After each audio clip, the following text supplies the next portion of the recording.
Hello everyone and welcome to History of the Second World War, Episode 33, The Third Reich, Part 19, The Rhineland. This week, a big thank you goes out to Anita for the donation, and to Dawn, Jackson, Jason, Scotty, and Ryan for choosing to support this podcast on Patreon, where they now get access to special ad-free versions of all of these episodes, plus special Patreon-only episodes released once a month. If that sounds interesting to you, head on over to historyofthesecondworldwar.com/members to find out more information. I would also like to send a special thanks to listener Hendrik from Germany, who helped me out with some research for this episode back in March of 2020. The mid-1930s would be a period where Germany would begin to shed many of the limitations placed upon it by the Treaty of Versailles, which had ended the First World War. By 1936, Germany had already announced that it was rearming and ignoring the military limitations included in the treaty. Reparations had also essentially ended a few years earlier. In March 1936, another important feature of the treaty would be discarded when, on March 7th, German troops entered the Rhineland. The Rhineland had been demilitarized in the Treaty of Versailles, with the German army forbidden from basing troops or building defenses in the region. This included a strip of land that was about 50 kilometers wide on the east bank of the Rhine River, which was considered incredibly important territory by the French military. The Rhine River presented something of an obstacle to any French attack into Germany, and so the demilitarized zone was seen as a critical way in which the French army could gain an early advantage. It would allow French forces to hop the river and immediately threaten the important industrial resources of the Ruhr, and even if it was unlikely that the French army would be so aggressive in a conflict that they would launch such an attack right at the beginning, just the ability of it to do so, if necessary, was critical to French relationships with Eastern European powers. If German troops were stationed in the Rhineland, and if they were allowed to build defenses, the entire situation in Europe would become much more precarious for France and its allies in the East. It would essentially remove the threat of a French attack in the West and allow the Germans to focus first on affairs in Eastern Europe with little threat of French action. On the flip side, the German military saw the Rhineland as essential, and they wanted the area back in German hands as soon as possible. The fate of this piece of territory, the importance of which far exceeded its size in square kilometers, will be the topic for this episode. It would represent another point where another European war was very possible, although there were many reasons that such a conflict did not occur. While the German leaders contemplated moving into the Rhineland, there were many discussions about what the French would do. This is one of those situations where our evaluation of the correct course of action today can be very different than what it may have been at the time, because neither side had perfect information. There were two basic groups on the German side: those who advocated for caution due to concerns about a French military response, which probably would have ignited a European-wide war, with nations in the East joining with France, and those who advocated for an aggressive approach kind of countered this, out of the belief that the French would not risk such a conflict. One of the key members of this second group was German Foreign Minister Freiherr von Neurath. He based his beliefs on information that he was getting from German sources in France, which seemed to make it very clear that there was little desire within the French government to forcefully resist a German reoccupation of the Rhineland. He was able to have good information from Paris because the possibility of German troops coming back into the Rhineland was not a complete surprise, and it was being discussed as early as February in Germany. These rumors then got back to Paris, at which point discussions within the French government were initiated. Of the people relatively close to Hitler within the government, men like Goering and others within the inner circle that he often listened to or at least discussed things with, many were on the cautious side of this decision. And there would later be testimony at Nuremberg by Paul Otto Schmidt that Neurath was really the only one of Hitler's advisors advocating for the remilitarization of the Rhineland or the aggressive approach. Most of those who pushed for caution based their viewpoints strictly on the fear of a French military response. Hitler, always a fan of bold action, would make his decision on March 1st, and it would be to push forward with plans for a remilitarization action.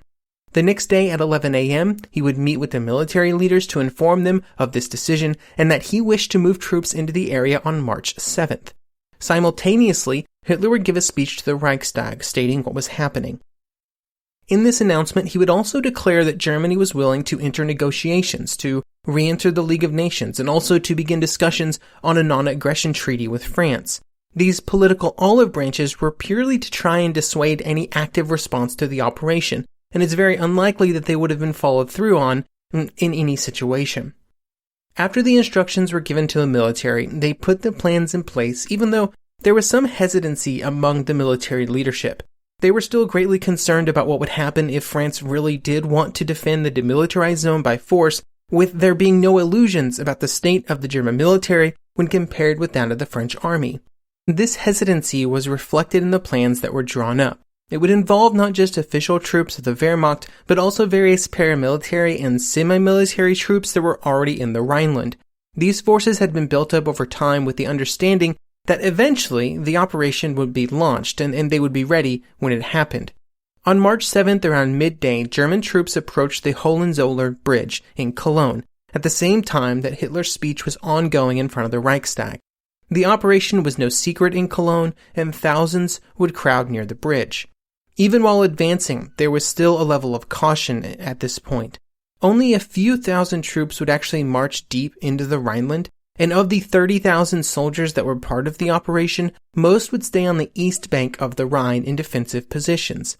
Those units that were advancing were under orders to retreat immediately if they were met by any French military forces, and to be ready to start the retreat if the French government even simply announced that they would commit French troops.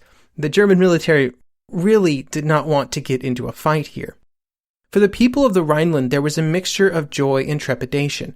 Joy that German troops were once again moving into the area, and that French and Belgian security forces were being removed, but also some concern about a possible French response.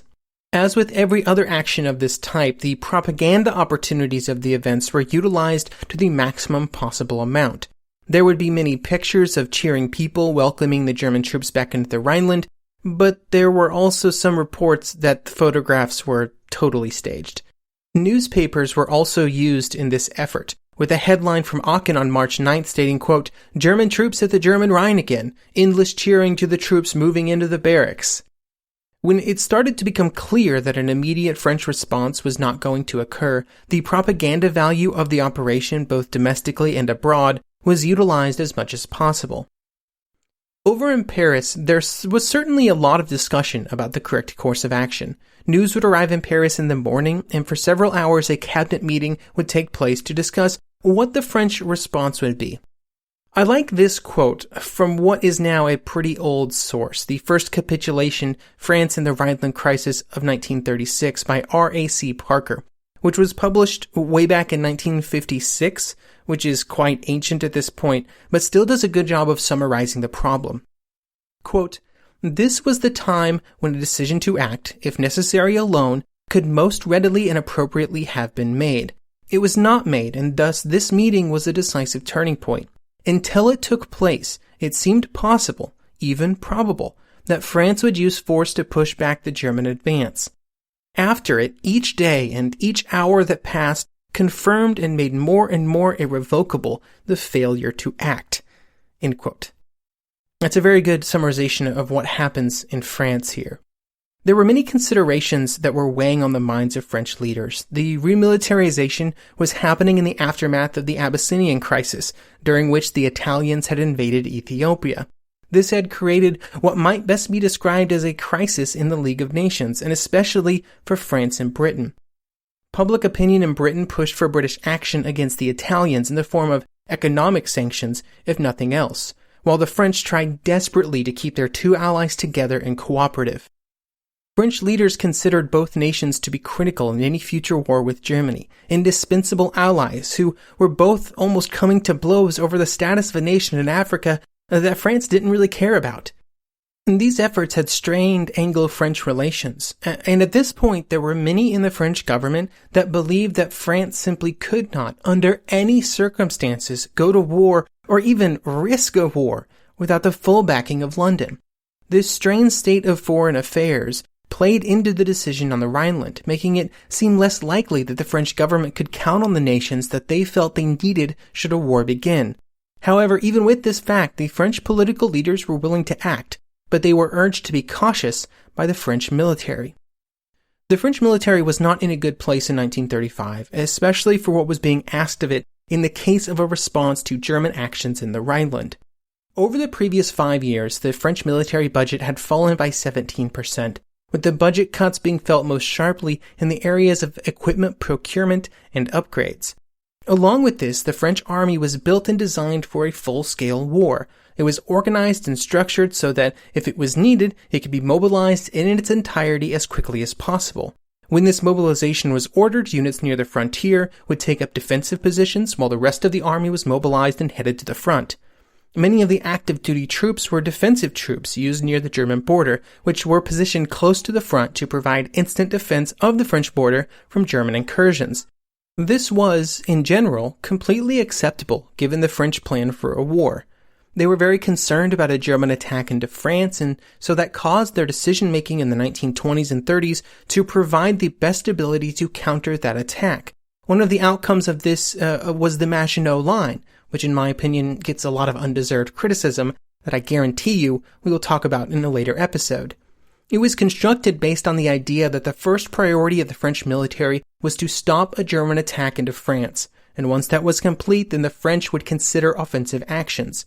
French allies in the east were seen as diversionary forces that would hopefully draw German troops away from the attack on France. In essence, they believed that a future war would begin much like the last one, and they were prepared to meet it. What they were not prepared to do was to advance into the Rhineland. There is quite a gulf between what was required in the two scenarios.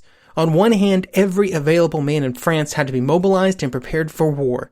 On the other, a much smaller number of soldiers had to be prepared for an advance of uncertain duration, distance, and with a huge unknown about what the German response would be.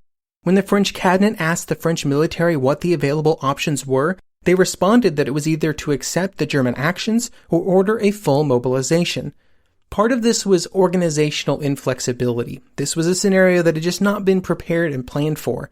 But part of it was also a general belief at the highest ranks of the French military that any skirmishes with the German army would inevitably lead to full-scale war, like there was no other option, and trying to do some kind of partial mobilization to advance into the Rhineland would compromise full mobilization if and when it was needed, and they believed it was always going to be needed. General Gamelin and Minister of War Morin would also make it clear that they did not believe any military response should be mounted without the full support of France's allies. There were also many problems with full mobilization, most importantly in terms of finances. Obviously, in the case of a German invasion, money would not have been the primary factor driving decision-making. There would have been larger concerns, like the Germans in invading France. But the Germans were not invading France, and so when Gamelin informed Prime Minister Serrault that the expected cost of a general mobilization was going to be around 30 million francs a day, which was about equivalent to a month's worth of the military budget, again every single day, there were concerns. These concerns just increased when considering the economic dislocation of so many millions of men being pulled away from their normal occupations. France had also clung to the gold standard during the Depression, which had insulated the country from its early effects, but had caused the economic stagnation and decline that other nations felt to last longer into the 1930s for France. In 1936, the economy was still sluggish, and there were still many problems for the government budget. It is possible that a mobilization would have resulted in a crisis both for the French treasury and for the French economy as a whole. All of this might have been overcome under different circumstances, but Prime Minister Serrault would later say, when these discussions were occurring with the military, that, quote, "The least I can say is that neither on the side of the Minister of War nor on the side of his collaborators in the High Command did I feel that elan, that tautening of the muscles, that combative feelings, that indescribable quality of energy and sturdiness that brings men to face to the front and go forward." End quote. With so much hesitancy on the French side, hours turned into days, and without French leadership and French action, the chances of anything happening at all rapidly diminished. The British government would also play an important role in French decision-making. Just to reiterate, the French leaders felt that it was essential that no matter what else happened, they had to stay on good terms with London, and over the course of the 1930s, they would make many sacrifices to hold on to that relationship. Unfortunately for the French leaders, the British government was not united behind the French actions. There would always be voices in London that blamed German actions on French refusals to negotiate other changes with Germany. It would also be much more challenging for the British government and the British public to be persuaded to commit to military action against Germany during this period. During February 1936, the British Foreign Office had informed the French that they did not consider the remilitarization of the Rhineland to be of great and vital interest to the British government. They would instead begin to try and push the French towards a proactive response, but not one of military confrontation, but instead political negotiations. Foreign Minister Eden would say at around this time that, quote, between military action on the one hand and friendly action on the other, there lies a policy of sulking and passive obstruction, and that is the policy that which the French government, in their weakness, will be inclined to have recourse, and out of which we shall have to persuade them. After the German troops were on the march, Eden and other representatives from London would meet with French and Belgian leaders. If the French had decided on military action on March the 9th, this would have been the moment that they would have used to rally their allies to join them. Instead, the French delegation proposed economic and financial sanctions, with military force being used only as a last resort. Even sanctions were seen as too negative by the British government, and they would be rejected by the British cabinet unanimously. There was simply no support in London for any action that might push Europe closer to war, even if it presented a chance to cut off the growing power of Germany. At this point, there were greater concerns about what might happen in Germany if Europe went to war, especially what the result might be. Prime Minister Baldwin would say on March 11th that there was a good chance that even if the Western powers started a war, the French could certainly count and reach out to the Soviet Union. And if that happened, and if they were victorious, the only result would be Germany, quote, going Bolshevik. All of this combined to make support from London quite lacking, a consistent problem for the French during this period. This resulted in very little real action against what Germany was doing. This would be one of the reasons that in May the French government would fall and Leon Blum and the Popular Front, a socialist coalition, would come to power. The lack of decisive action from France would have many ramifications on the political environment of Europe. One of the most important impacts would be the views of other nations on France, and specifically those nations that had counted upon alliances with France as a part of their protection from a possibly resurgent Germany. One of those nations was Poland. Poland had long been seen as a key to French security, and dating back to the Polish victory in the Polish-Soviet War in the early 1920s, France had hoped that Poland would play a valuable role in any conflict with Germany. This resulted in France and Poland agreeing to an alliance in 1921 with a secret military agreement that both were bound to help the other should they be the victim of unprovoked aggression. This was weakened at Locarno, which bound the French to refer any issues to the League of Nations before taking any action against Germany, which would delay a French response if Germany decided to invade Poland. This would be the first but not the last reason that Franco-Polish relations would erode between the signing of Locarno in 1925 and the remilitarization of the Rhineland in 1936. After about 1934, France began to pursue much closer relations with the Soviet Union, which the Poles were never going to be a fan of, given the incredibly antagonistic relationship between the two nations in the relatively recent past. The Poles had fought a war of national survival against the Soviets in the years after the First World War, and so it was difficult for the two nations to work together in any meaningful way. Marshal Pilsudski would also die in 1935. A leader during the early years of Polish independence, he had also been a supporter of closer relations with France and had remained an influential figure in Polish politics. Before March 1936, the Polish position was that they would continue to honor their commitment to help France should it be invaded, but they refused to provide a specific commitment on what should happen if the Rhineland was occupied. And they also refused to adapt their position in any way to the changes in France's views and relationships with the Soviet Union. They would also use the importance that France placed on relations with Poland as a bargaining chip to try and get more assistance with the continuing Polish rearmament program.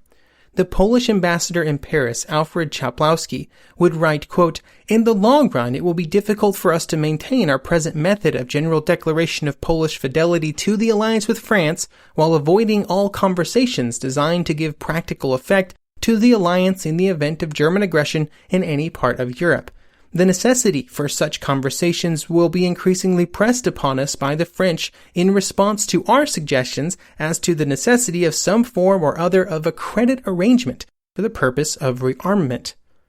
This did not prevent the two countries from discussing possible actions when German troops moved into the Rhineland. There were many discussions, and the Polish officials did encourage French actions under the assumption that the French would not commit to anything without wider Allied support. At the same time, there was a general mistrust in Warsaw about French commitment to actually, bringing the situation to a conclusion. It was also made very clear that Poland did not consider the remilitarization grounds for an instant commitment of Poland to war. The Rhineland was not France. When it very quickly became clear that France was not going to take quick and decisive action, Polish leaders took the only position they thought was available to them and began to bolster relations with Germany. This was all that they felt they could do. With Germany once again in possession of the Rhineland, the chances of a successful French attack into Germany, should it be required, became more and more uncertain every day. All of the Eastern powers that had previously aligned themselves with France were concerned about this development, and several began to reconsider their arrangements. If they could not count on France to take action when it was required, why would they tie themselves to France at all? Even if France wanted to be more aggressive in the future, what good would it do after the Germans began constructing defenses? After the war, the Kachik thrown at the French, both from army and political perspectives, was vicious.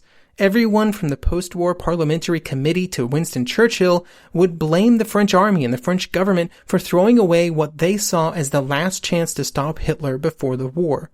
Those criticisms are, of course, all in retrospect, with the benefit of knowing what would happen next.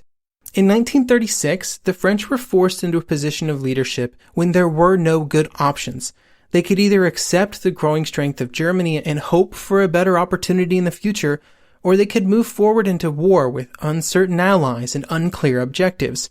That they chose the former and to delay the possible nightmare of war is somewhat understandable, and only becomes easy to criticize when we know today that the nightmare happens anyway. While Germany's actions in the Rhineland had very negative effects on France's prestige and its overall military situation, in Germany it was exactly the opposite. The move into the Rhineland was a bold move by Hitler and those supporting him. It was a risk, for all the reasons that others within the government did not want to do it. If France had decided to respond with military force and move against Germany, there was realistically nothing that Germany could have done to stop them. Hitler himself would say, quote, "Had the French then marched into the Rhineland, we would have had to withdraw again with our tails between our legs. The military force at our disposal would not have sufficed even for limited resistance." End quote. The success of the operation bolstered Hitler's support within Germany to even greater heights, and another election would be called so that the propaganda value of another vote with massive margins for the Nazi Party could be capitalized on. It also boosted Hitler's belief in his own judgment and served to further prejudice him against the more cautious advice he received from his advisors and from the military. In what would become the theme of the years before the start of the war, in the Rhineland, Hitler boldly just went for it and threw caution to the wind, and it worked. It was something that the other nations in Europe, with their hesitancy to push towards open conflict and their concern for domestic politics and economics, simply were not ready to react to. This allowed Hitler's bold strategy to work in March 1936 in the Rhineland, just like it had earlier worked with the announcement of rearmament and the exit from the League of Nations. There would be similar victories in the years that followed, every time a roll of the dice that counted on all those around Germany to avoid war, avoid the nightmare of war for just another day. When looking back at the political career of Adolf Hitler and the creation of the Nazi Party, these risks were being taken all the time.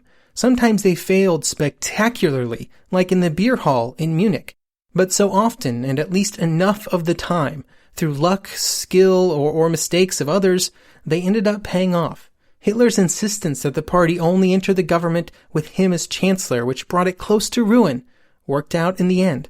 The absolute commitment to the gold standard, which came so close to breaking the German economy, worked out in the end. The announcement of the German rearmament program and the expansion of the military did not provoke the military response or the economic sanctions from other nations that it could have, which meant it worked out in the end. The move into the Rhineland, which risked a military confrontation with France, worked out in the end. In each of these cases, there was certainly skill involved, primarily political skill of Hitler and those around him that properly evaluated the possible outcomes. There were mistakes by others, whether they were Hitler's domestic political opponents or foreign leaders. There was also no small amount of luck, which is essentially impossible to quantify. Luck around guessing the decision that would be made by others, and luck of picking the right moment to risk it big, in these instances. And with each success, Hitler's belief in his own ability to judge the proper amount of bold action increased. And these successes would continue after 1936. And in each case, the three reasons for earlier successes, that skill, the luck, and then the mistakes of others, would still come into play. But eventually, skill would not be enough. Everybody else would stop making mistakes, and the German luck would run out. And in those moments, it would not